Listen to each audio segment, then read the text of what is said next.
Oke, baik Bapak Ibu, teman-teman, terima kasih. Selamat malam. Saya akan sedikit berbicara mengenai roti hidup. Akan ada tiga hal yang dibahas pada malam hari ini, yaitu pertama memahami tanda Allah lebih dalam, terus kedua tentang kehendak Bapa, dan ketiga tentang sisi gerejawi dan ekaristi dari perkataan Yesus. Lalu kalau kita baca pada Yohanes 6 ayat 25, ya. Ketika orang banyak menemukan Yesus di seberang laut itu, mereka berkata kepadanya, Rabi, bila mana engkau tiba di sini? Di sini yang kita coba garis bawahi adalah Rabi. Nah, ketika Yesus itu disebut sebagai Rabi, itu tuh menunjukkan sebenarnya orang tuh sudah mulai menganggap Yesus sebagai orang yang berkuasa. Orang banyak itu mulai tertarik pada Yesus. Ini mungkin sama aja kalau anak zaman sekarang, orang zaman sekarang, mungkin kan kadang kita suka bercandaan manggil teman-teman kita atau siapa yang jago itu, wih, master, master, ya, suhu, suhu, nah, sepuh gitu ya kalau sepuh gitu. Semacam kayak gitu ya. Nah, sama ketika Yesus waktu itu sudah mulai dipanggil Rabi, guru gitu ya. Nah, itu artinya juga mereka pun tertarik dengan Yesus juga. Tapi pertanyaannya tertariknya kenapa? Apakah tertariknya sama seperti eh, murid di Yohanes 1 ayat 38? Atau mungkin tertariknya seperti Nikodemus di Yohanes 3? Nah, tadi seperti yang sudah disampaikan Leo ya, mereka itu tertariknya ternyata gara-gara ini makan roti itu dan kamu kenyang. Yesus menjawab mereka, aku berkata kepadamu sesungguhnya kamu mencari aku bukan karena kamu telah melihat tanda-tanda, melainkan karena kamu telah makan roti itu dan kamu kenyang. Yesus itu tidak menjawab pertanyaan mereka. Rabbi, bila mana kamu datang? Nggak dijawab sama Yesus. Yesus juga tidak menunjukkan suatu mujizat lain. Berlawanan dengan apa yang ia hendak berikan. Seperti yang tadi Leo ini juga ya. Mereka tuh mencari mujizatnya. Mereka tuh mencari mananya, rotinya. Biar mereka mungkin nggak usah kerja lagi dan semacamnya. Tapi bukan mencari Tuhannya. Bukan mencari yang punya kuasa untuk melakukan hal itu semua. Sehingga kalau misalnya Yesus menunjukkan mujizat lagi, itu malah akan berlawanan dengan apa yang hendak ia berikan. Yang hendak ia berikan itu apa? Pengertian yang lebih dalam, melebihi dari materi. Lalu, nah, Yesus bilang bahwa bekerjalah bukan untuk makanan yang akan binasa, melainkan untuk makanan yang bertahan sampai kehidupan yang kekal. Nah, ini mirip dengan seperti yang disampaikan pada perempuan Samaria. Ini serupa dengan ngomong tentang air yang terus-menerus memancar sampai kepada hidup yang kekal. Yesus juga dalam beberapa tafsir juga menggunakan metafora makanan roti ini sebagai ajaran Taurat yang pada saat itu kan orang Israel pada waktu itu kan baru menerima ajaran Taurat. Ketika munculnya Yesus, Yesus itu kan datang untuk menggenapi hukum Taurat istilahnya kan. Jadi inilah hukum yang barunya itu kan dari Yesus yang muncul dalam Yesus. Nah, dan makanya ini kita lihat bahwa mereka ini mesti bekerja untuk makanan yang sejati, yaitu apa? Nah, pertanyaan selanjutnya, eh, kita juga bahas juga mengenai mereka kan bertanya, apakah yang harus kami perbuat supaya kami mengerjakan pekerjaan yang dikehendaki Allah? Jadi mereka nanya ini karena mereka nggak, oh makanan ini makanan yang sejati, makanan yang berasal daripada Allah, makanan ajaib, miraculous food gitu yang tentunya berasal daripada Allah gitu. Berarti kalau untuk mendapatkan itu mesti mengerjakan pekerjaannya Allah. Tapi pertanyaannya yang mana? Inilah pekerjaan yang dikehendaki Allah, yaitu hendaklah kamu percaya pada Dia yang telah diutus. Jadi percaya di sini dalam bentuk bahasa Yunaninya, kita tidak akan membahas bla bla bla sampai grammarnya banget gitu ya. Tapi cukup kita tahu bahwa bentuknya ini tuh percaya dalam suatu tindakan yang terus-menerus, tindakan beriman yang terus-menerus. Bukan kita percaya sekali di awal aja udah cukup gitu. Mereka ini tentunya tidak bisa melakukan pekerjaannya Allah. Ya, seandainya mencoba melakukan pun pasti tidak sempurna. Jadi ya sudah mereka ini diminta untuk percaya pada Ia yang diutus Allah. Orang ya orang-orang Israel juga ngeh Yesus gitu. Tapi mereka tuh bukan ngeh yang percaya bahwa Yesus adalah Tuhan. Mereka cuman oh maksudnya kamu ya ini ngomongin kamu ya gitu istilahnya. Maka mereka bilang, tanda apakah yang engkau perbuat supaya kami dapat melihatnya dan percaya kepadamu? Pekerjaan apakah yang engkau lakukan? Jadi mereka mengira bahwa percaya kepada Yesus itu berarti sebatas menilai secara akal bahwa pekerjaan atau pekerjaan yang akan dilakukan Yesus itu benar. Jadi mereka mungkin melihat ini secara tanda-tanda, terutama tanda-tanda materialistik ya. Awal-awal perjanjian lama kan banyak kan eh, terjadinya kan secara materi. Jadi makanya hal ini juga yang membuat eh, banyak orang Israel, terutama orang Farisi dan ahli Taurat itu minta tanda terus, minta tanda, tolong tunjukin tandanya ya kalau kamu memang benar-benar Mesias, kalau kamu benar-benar utusan Allah, atau apapun itu. Mereka nggak percaya. Semuanya ini menunjukkan apa? Suatu pikiran materialistik, pikiran yang terlalu berpusat pada materi.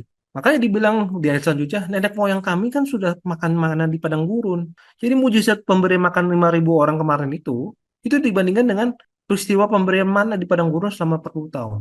Jadi kayak kalau kata orang sekarang mah, ya yalah 5.000 orang sehari, pas dulu-dulu leluhur kami 40 tahun dikasih roti terus tiap hari gitu. Nah, lalu juga em, ada kepercayaan juga bahwa yang mana yang disembunyikan oleh Nabi Yeremia, yang disembunyikan oleh Yeremia di 2 Makabe gitu ya, itu akan muncul lagi di akhir zaman. Jadi Anda seperti apakah? Aku berkata kepadamu, sesungguhnya bukan Musa yang memberikan kamu roti dari surga, melainkan Bapakku yang memberikan kamu roti yang benar dari surga. Yesus menunjukkan bahwa sebenarnya bukan masalah Musanya memang kuasa, tapi kan yang memberikan kuasa itu semua, mana dari surga itu semuanya karena siapa? Karena Allah. Lalu dikatakan roti yang benar dari surga. Ini apa? Atau ini siapa? Karena roti yang dari Allah itu ialah roti yang turun dari surga yang memberi hidup pada dunia. Roti yang benar dari Allah, roti yang turun dari surga yang memberi hidup pada dunia. Siapa yang apa atau siapa yang dimaksudkan? Per ini kita udah tahu nih, yang dimaksudkan ini siapa? Yesus gitu. Nah, tapi orang Yahudi masih nggak ngerti, makanya mereka nanya, Tuhan berikanlah kami roti itu senantiasa. Orang Yahudi itu masih tidak mengerti bahwa Yesus sendirilah yang dimaksud sebagai roti hidup. Mereka meminta supaya roti tersebut terus menerus gitu. Makanya mikirnya masih pikiran materialistik. Jadi mikirnya itu roti itu ada stoknya, terus dikasih lah supaya roti ini yang memberi hidup ini dikasih ke kami terus menerus supaya kami bisa.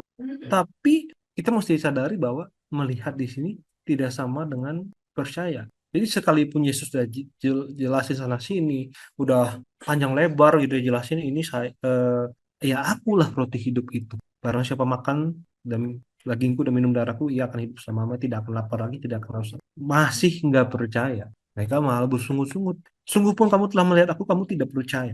Memang melihat itu tidak berarti percaya, teman-teman. Tapi sikap percaya itu akan memampukan orang melihat hal-hal sebagaimana sejati. Kita melihat lebih dalam, kita melihat, oh seperti apa sih? Apa yang dimaksud? Apa pengertiannya lebih dalam lagi dari peristiwa ataupun dari hal yang kita alami, kita coba lihat, kita coba rasa. Akhirnya mereka nggak percaya, ini sungut-sungut. Akulah roti yang turun dari surga. Masa sih? Gitu, gitu ya. Pertanyaannya pasti masa sih? Gitu. Termasuk 3 leluhur mereka dikasih mana ya, ini juga sama. Masih bersungut-sungut. Padahal roti teman-teman, gitu kan. Roti di sini kan kalau di Cirebon di Bandung juga. Kita belinya di toko roti, minimal belinya di minimarket gitu. Atau mungkin kadang yang lewat tidak ada roti tiba-tiba dari langit datang ke rumah kita, dapat roti coklat nih. Wah, ya tidak kan istilahnya. Tapi kalau misalkan seandainya itu bisa terjadi tiap hari 40 tahun kan orang juga tahu istilahnya itu kan Allah. Tapi masih orang masih bersungut-sungut. Dan mereka juga masih mempertanyakan keasliannya Yesus karena mereka tahu ini keluarganya Yesus. Masa sih ini anak-anak kan ini anaknya sih ini saudaranya sih ini kita tahu. Masa sih orang ini yang ini yang nampaknya yang kebiasaan yang kita bawa sampai sekarang juga seperti itu.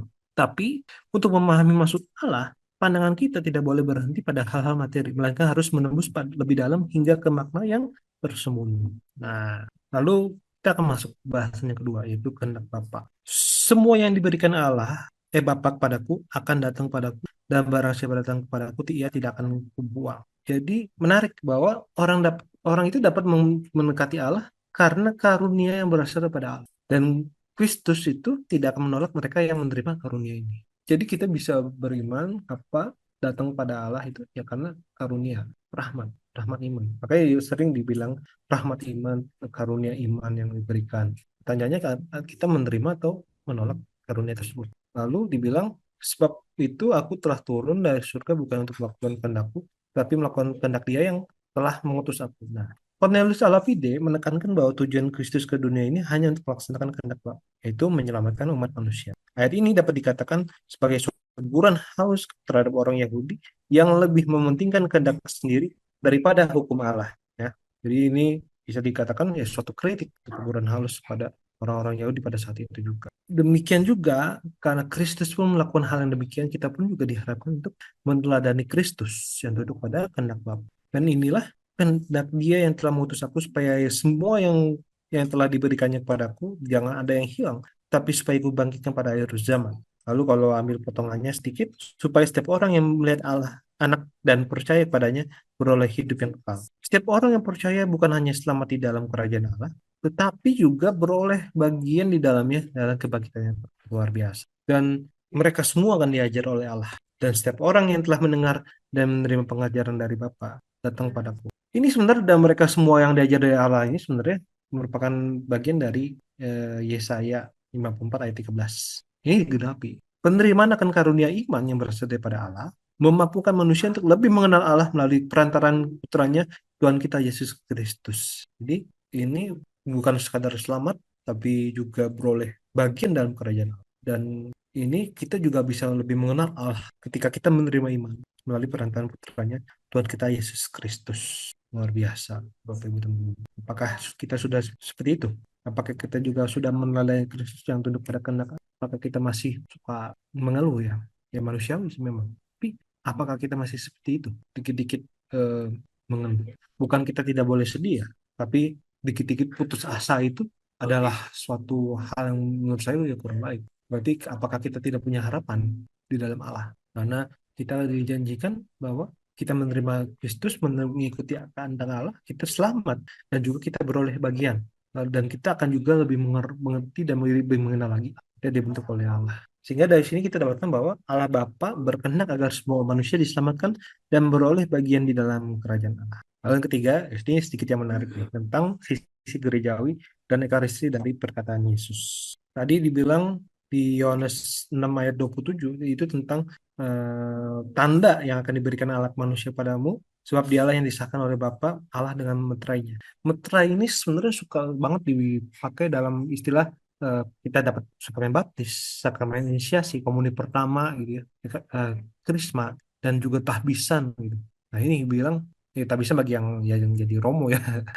Ini kita bilang sebagai ditandai sebagai suatu dengan meterainya dan yang akan diberikan anak manusia meterai Roh Kudus. Nah, menandakan kita ini adalah milik Kristus dan dikuatkan dan ikut serta dalam pelayanannya. Makanya dalam sakramen-sakramen inisiasi termasuk juga tahbisan juga kita eh, biasanya bilang akan dimampukan ya bilang munculnya Roh Kudus terutama yang kalau di penguatan ya istilahnya. Eh, Ya ini karena dibilang ada meterai Roh Kudus dan bagian ini pun menandakan kedatangan Roh Kudus itu nanti di kemudian hari. Yesus juga bilang, "Akulah roti hidup, barang siapa yang datang padaku, ia tidak akan lapar lagi dan barang siapa percaya kepadaku, ia tidak akan haus lagi." Jadi secara eksplisit Yesus juga sudah menyatakan dirinya sebagai roti hidup, bukan ngomong ya nanti roti yang benar itu dari Allah, nanti yang itu diutus oleh Allah. Dia ngomong aku roti hidup.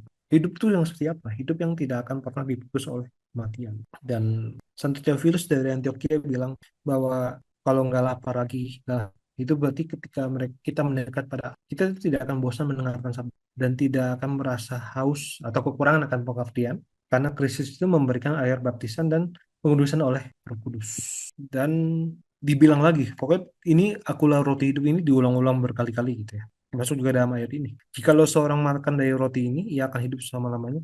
Dan roti yang kuberikan itu ialah dagingku yang akan kuberikan untuk hidup dunia. Roti yang akan kuberikan itu untuk hidup dunia. Itu menandakan mengenai penebusan Yesus di salib dan penetapan juga Ekaristi. Karena kan Ekaristi bilang, terimalah dan makanlah. Inilah tubuhku yang apa ya? Inilah tubuhku yang diberikan untuk kamu. Terimalah dan minumlah, inilah piala darahku dalam perjanjian baru dan kekal yang ditumpahkan bagimu dan bagi semua orang demi pengampunan dosa. Dan ini semua menandakan bahwa Kristus melalui penderitaan, wafat dan kebangkitannya memberikan penebusan untuk seluruh dunia. Jadi ketika orang Yahudi mendengar itu kaget kan istilahnya. Ini kok orang bisa ngomong kayak gini? Kenapa bisa seperti itu? Kan? Kok orang bisa ngomong yang roti ini, tubuh ini diberikan untuk kamu. Terus ngomong ini kok disuruh makan? Kok bisa? Karena orang Yahudi masih bingung karena masih menggunakan pikiran materialistik untuk memahami sabda Yesus. Tentu saja makan dan minum tubuh dan darahnya itu ya dilakukannya secara sakramental, bukan masalah daging manusia beneran di ini ya, tapi melalui suatu sakramental, suatu cara sakramental, cara yang menghadirkan. Nah, sesungguhnya udah Yesus pun dengar itu, wah kok bisa Yesus, kok gimana caranya, gitu. Yesus lanjut lagi, bukannya tenang tenang tenang, bukan ya maksud saya gini gini, enggak ngomong gitu, tapi langsung di di ini lagi ya, diskak lagi dengan ngomong, sesungguhnya jikalau kamu tidak makan daging anak manusia dan minum darahnya, kamu tidak akan mempunyai hidup di dalam dirimu. Dalam alam pemikiran perjanjian lama, daging dan darah itu dipahami sebagai nyawa manusia. Jadi melalui perkataan-perkataan ini, Yesus pun menekankan bahwa dirinya sungguh hadir di dalam Ekaristi. Nah, makanya kita mengenal dalam gereja Katolik, kita mengenal ada yang namanya transubstansiasi. Jadi peristiwa ketika roti dan anggur itu yang wujudnya roti dan anggur itu sungguh-sungguh berubah menjadi tubuh dan darah Kristus ketika imam melakukan konsekrasi pada saat doa syukur. Jadi ketika diangkat seperti ini digambar kan imam ngomong, terimalah dan makanlah kamu semua, inilah tubuhku yang diserahkan bagimu. Teng, ada biasanya ada belnya, ada gongnya biasanya, tapi kadang nggak, sebenarnya nggak mesti ada sih. Lalu baru dia ngangkat lagi pialanya, terimalah dan minumlah kamu semua, inilah darahku, darah perjanjian baru dan kekal yang ditumpahkan bagimu dan bagi semua orang demi pengampunan dosa. Lakukanlah ini untuk mengenangkan dalam. Lalu diangkat lagi. Jadi ketika itu konsekrasi itu tubuh roti dan anggur itu sungguh-sungguh berubah menjadi tubuh dan darah Kristus. Rupanya dan tetap roti dan anggur, tapi itu beneran tubuh dan darah Kristus sendiri. Makanya hostinya jatuh, mesti tetap dimakan. Kecuali kalau jatuhnya di tempat yang memang kotor banget, nggak bisa dimakan, itu mungkin ada treatment khusus ya istilahnya. Ya seandainya diberikan dalam dua rupa pun, darah anggurnya gitu ya, darah Kristusnya itu tidak boleh berceceran. Jadi memang orang Katolik percaya bahwa itu memang sungguh hadir, sungguh ada. Dan barang siapa makan dagingku dan minum darahku, ia akan mempunyai hidup yang kekal, dan aku akan membagikan dia pada akhir zaman. Jadi Ekaristi ini pun selain ya tentang tubuh dan darah Kristus, dia juga bersifat eskatologis. Berarti dia berhubungan dengan kesudahan zaman. Berarti dia akan berhubungan dengan akhir zaman nanti. Makanya dibilang aku akan membagikan dia pada akhir zaman. Dan ia tinggal di dalam aku dan aku di dalam. Jadi penerimaan sakramen Ekaristi ini menyatakan bahwa komuni persatuan ketika kita menerima sakramen Ekaristi, kita berarti kita bersatu menyatukan kehidupan kita dengan Kristus sendiri. Maka dibilang komunian, persatuan antara kehidupan antara Kristus dan orang Kristen. Jadi Yesus sang roti hidup hadir secara nyata dalam Ekaristi dan membuat kita mampu mengambil bagian dalam pelayanannya. Ekaristi juga merupakan persatuan kehidupan Kristus dengan orang Kristen. Jadi sekali lagi saya ulang 4 poinnya. Untuk memahami maksud Allah, pandangan kita tidak boleh berhenti pada hal materi. Mereka harus menembus lebih dalam hingga ke makna yang tersembunyi. Allah Bapa berkehendak agar semua manusia diselamatkan dan beroleh bagian di dalam kerajaan Allah. Yesus sang roti hidup hadir secara nyata dalam Ekaristi dan membuat kita mampu mengambil bagian dalam pelayanannya. Ekaristi juga merupakan persatuan kehidupan Kristus dengan orang Kristen. Demikian saya berikan kepada Abuna Albert. Oke, Syukron. terima kasih. Syukron, Abu Najos. Pada bahasa sekali.